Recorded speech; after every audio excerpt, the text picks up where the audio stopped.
I bought a golden spoon from an old lady on the street. She said if I used it to eat 3 meals in a rich family's home, I would become the child of a wealthy family. Her words sounded magical, and for the first time in my poor life, I felt hope of changing my fate. That day, I happened to deliver documents to a rich classmate. When I saw his home looking as grand as a palace, my desire to become wealthy grew even stronger. But when I walked up to my rich classmate, Tony humiliated me in front of everyone. He tossed some change at me like a delivery boy and told me to get lost. Other classmates saw everything. I completely lost face. There was no way I could stay and eat here. Just as I was about to leave, Ed suddenly called out to me and invited me to eat with him. Tony looked annoyed, but this was Ed's home. No one could argue. We went to the dining room to eat. Tony said someone poor like me didn't deserve a seat at the table. He even stopped the servants from giving me utensils. I didn't get angry at his insults. Instead, I felt this was the perfect time to use the golden spoon. But after just a few bites with it, the spoon began to glow with a golden light. To make sure I could keep coming back to Ed's house for meals, I offered to help him write his asset management report. Tony happened to see me doing it.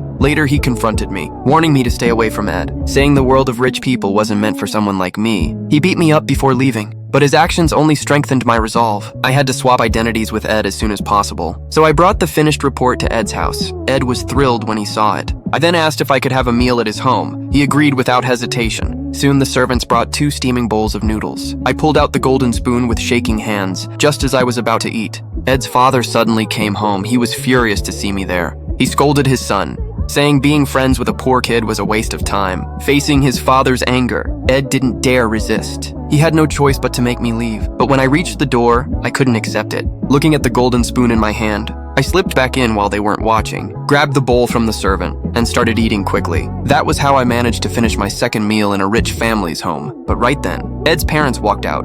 I froze in embarrassment, panicked, and tried to run, but Ed's mother stopped me. She handed me the spoon and wooden box I left on the table with a look of disgust, telling me not to forget my things. I hurried away, but what none of them knew was that soon I would return to this house again, using their son's identity.